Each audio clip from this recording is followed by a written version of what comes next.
સ્વાગત છે ફરી એકવાર આપણી યુટ્યુબ ચેનલ અક્ષર કોમ્પ્યુટરની અંદર। આજના વિડીયોની અંદર વાત કરીએ ખેડૂતો માટે સરસ મજાની પાક નુકસાન સહાય। ગુજરાત ઓક્ટોબર 2024 દરમિયાન જે ભારે વરસાદના કારણે કપાસની ખેતીની અંદર છે મિત્રો ભારે નુકસાન થયેલું હતું, જેથી રાજ્ય સરકારની એક ટીમ બનાવી અને નુકસાનનો સર્વે કરવામાં આવેલો અને જેથી ખેડૂતોને કૃષિ રાહત પેકેજ જાહેર કરવામાં આવેલું હતું, જેની અંદર મિત્રો ઓક્ટોબર 2024 દરમિયાન છે ભારે વરસાદના કારણે કપાસની ખેતીમાં જે નુકસાન થયેલું હતું, જેમાં SDRFના ધોરણો મુજબ 33% કે તેનાથી વધારે નુકસાન થયેલું હોય તો સરકાર છે જેમાં સહાય આપશે। જેની અંદર મિત્રો રાજ્યમાં ભાવનગર જિલ્લો, છોટા ઉદેપુર જિલ્લો, જામનગર જિલ્લો, રાજકોટ, અમરેલી, સુરેન્દ્રનગરના ખેડૂતોને આ જે સહાય પેકેજનો લાભ મળવાપાત્ર છે। પાકની અંદર 33% કે તેનાથી વધારે નુકસાન થયેલું તો SDRFના ધોરણો મુજબ 8,500 રૂપિયાની સહાય પ્લસ રાજ્યના જે બજેટ ઉપર છે મિત્રો હેક્ટર દીઠ 2,500 રૂપિયાની સહાય, આમ મળીને ટોટલી 11,000ની સહાય છે મળવાપાત્ર થશે ને 2 હેક્ટરની અંદર આ સહાય મળશે।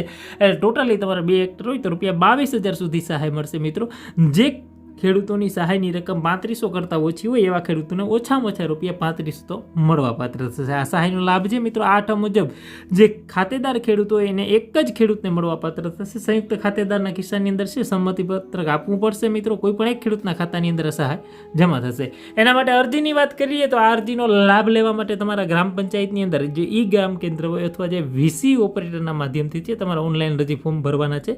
ડિજિટલ ગુજરાતના માધ્યમથી આ ફોર્મ ભરાશે મિત્રો, જેમાં તારીખ 2/9/2025 થી 16/9/2025 સુધી ઓનલાઈન ફોર્મ ભરવાના છે।